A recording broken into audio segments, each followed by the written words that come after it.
All right, with us now is Congressman Jared Moskowitz, a Democrat from Florida. He is on the House Foreign Affairs Committee. Congressman, thank you so much. A $400 million luxury jet as a gift. Laura Loomer hates it. How do you feel about it? Well, thanks, John. Thanks for having me this morning. Yeah, look, Air Doha Don. I mean, I don't know what we're gonna call the plane, but obviously it's ridiculous. Can you imagine just for a second if Barack Obama had accepted a plane from Qatar? My Republican colleagues would be calling it the Barack Hussein plane. Okay, I mean, this is just the height of ridiculousness at the end of the day. Okay, who gets a plane for $400 million and thinks it's free? Okay, first of all, it's going to cost about $750 million to retrofit the plane. That's number one. Number two is we're taking a plane from a foreign country. I mean, Putin's watching this thinking, what do I get Trump? Do I get him a yacht? Do I give him a piece of Ukraine, Trump Island? I mean, this is sending all the wrong messages, which is why you're seeing Laura Loomer, Ben Shapiro, Ted Cruz, and a number of my Republican colleagues come out.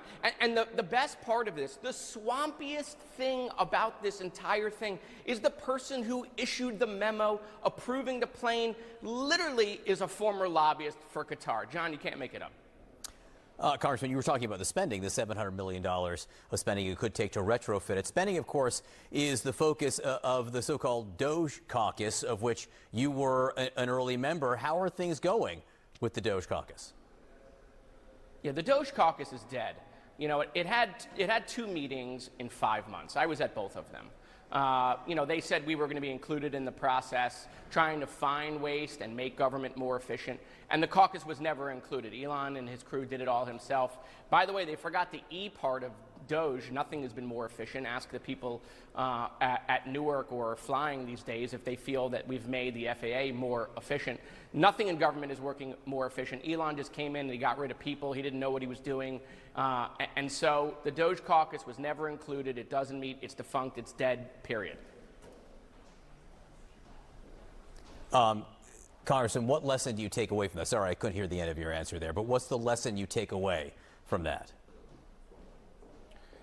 Well, the lesson is Congress's power is waning, and that's happening under Speaker Johnson. That's by intent. All of the power is going to the executive branch. And so Congress, who has a constitutional role, the power of the purse for appropriations, right, was not involved. They've not codified any of these things that Elon says he found. Elon said he was going to try to find $1 trillion. He claims he only found about $160 billion, even if I use his numbers, which I'm not sure are accurate. That means he failed by 85%. He gets an F for what he tried to accomplish. Look, John, there is waste in government, and there is ways to make government more efficient. That's got to run through Congress, and it can be a bipartisan basis. That's what they said they were going to do. They didn't do any of it. All they did was come in and fire people. They made government less efficient, okay? And there is no savings to the debt. They did nothing with dealing with our debt, and there's no savings to pay for this $4.5 trillion tax cut that they're also going to add to the debt. It was a complete failure, and the caucus here is dead.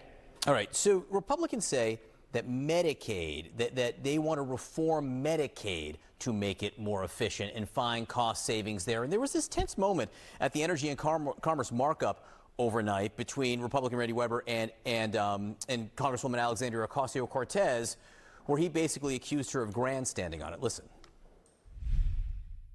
I just want to make the point that we'd like for you to address the Republicans, and let's have a dialogue this way and not to a camera. Mr. Chairman, I yield back.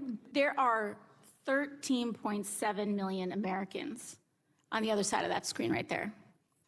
Hello? Hello.